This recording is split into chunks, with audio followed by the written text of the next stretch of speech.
നമസ്കാരം. നിയമസഭാ തെരഞ്ഞെടുപ്പ് ഫലം വരുന്നതിന് മുൻപ് തന്നെ ബി.ജെ.പിക്കെതിരെ കടുത്ത വിമർശനവുമായി മുൻ ഡി.ജി.പി ടി.പി. സെൻകുമാർ.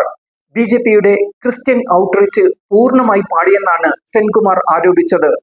കോർ ഹിന്ദുവിനെ വിട്ട് ബി.ജെ.പി ക്രിസ്ത്യൻ ഔട്ട്റീച്ചിനായി പോയപ്പോൾ തന്നെ ഈ പ്രശ്നം താൻ ചൂണ്ടിക്കാട്ടിയതാണ് ഫേസ്ബുക്ക് പോസ്റ്റിൽ സെൻകുമാർ പറഞ്ഞു.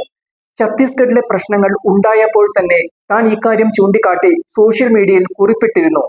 കേരളത്തെപ്പറ്റി ABCD അറിയാത്ത പ്രസിഡന്റും മറുത്തു പറയാത്ത അനുചര വൃന്ദവുമാണ് ഇപ്പോഴിവിടെയുള്ളത്. ഇവർ കേരളത്തിലെ ബി.ജെ.പിയെ എവിടെ എത്തിച്ചു? സെൻകുമാർ ചോദിക്കുന്നു. കാഞ്ഞിരപ്പള്ളി ബിഷപ്പ് മാർ ജോസ് പുളിക്കൽ UDFന് വോട്ട് ചെയ്യാൻ നിർദ്ദേശം നൽകിയതിന് പിന്നാലെ പൂഞ്ഞാറിലെ NDA സ്ഥാനാർത്ഥി PC ജോർജും പാലയിലെ സ്ഥാനാർത്ഥി ഷോൺ ജോർജും വിവാദമാക്കിയതിന് പിന്നാലെയാണ് സെൻകുമാറിന്റെ വിമർശനം. ഷോൺ ജോർജും PC ജോർജും പറഞ്ഞ കാര്യങ്ങൾ വളരെ ശരിയാണ്. വാസ്തവത്തിൽ എല്ലാ ആനുകൂല്യങ്ങളും എടുക്കുന്നതല്ലാതെ അതിനു തക്കതായ എന്തെങ്കിലും സഭ തിരിച്ചു ചെയ്യുന്നുണ്ടോ? എല്ലായ്പ്പോഴും ലാഭം മാത്രം എടുക്കുന്ന സ്വഭാവമാണ്.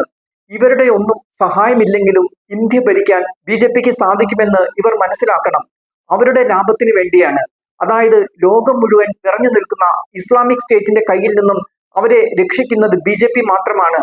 അതുകൂടി മനസ്സിലാക്കാൻ അവർക്ക് കഴിയണമായിരുന്നു. ഈ തെരഞ്ഞെടുപ്പിൽ കിട്ടുന്ന എല്ലാ സീറ്റുകളും അവരുടെ യാതൊരു സഹായവും ഇല്ലാതെയാണ് എന്ന് മനസ്സിലാക്കാനുള്ള ഒരു സാമാന്യ ബുദ്ധി എല്ലാവരും കാണിച്ചാൽ നന്ന് കുറിപ്പിൽ സെൻകുമാർ പറയുന്നു. ഇന്നലെ സഭയ്ക്കും മെത്രാന്മാർക്കുമെതിരെ അതിരൂക്ഷമായ വിമർശനമാണ് ബി.ജെ.പി നേതാക്കളായ PC ജോർജും ഷോൺ ജോർജും നടത്തിയത്. FCRA ഉൾപ്പെടെയുള്ള ബില്ല് മാറ്റിവെച്ചത് ഞങ്ങളുടെ സമ്മർദ്ദ ഫലമാണ്. ഞങ്ങളെ സഭ വേണ്ട എന്ന് തീരുമാനിച്ചാൽ സ്വാഭാവികമായും ഞങ്ങൾക്കും സഭയെ വേണ്ട എന്ന് തീരുമാനിക്കേണ്ടി വരും. കഴിഞ്ഞ 2 വർഷത്തിനിടയിൽ സഭയുടെ എല്ലാ പ്രതിസന്ധിയിലും കൂടെ നിന്നത് ഷോൺ ജോർജും ബി.ജെ.പിയും അമിത്ഷായും ഒക്കെയാണ്. മറ്റുള്ള പാർട്ടിക്കാരും ഉണ്ടായിരുന്നില്ല. സഭയ്ക്ക് എന്തു ഗുണമാണ് കോൺഗ്രസിനെയും CPM-നെയും കൊണ്ട് ഉണ്ടായത്? ഷോൺ ജോർജ് ഇന്നലെ ചോദിച്ചിരുന്നു.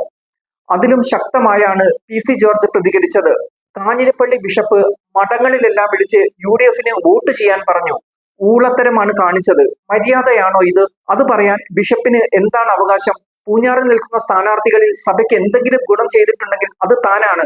എന്തു കിട്ടിയിട്ടാണ് നാണം കെട്ടവർ UDFന് വോട്ട് ചെയ്യണമെന്ന് പറയുന്നതെന്നും PC ജോർജ് ചോദിച്ചിരുന്നു.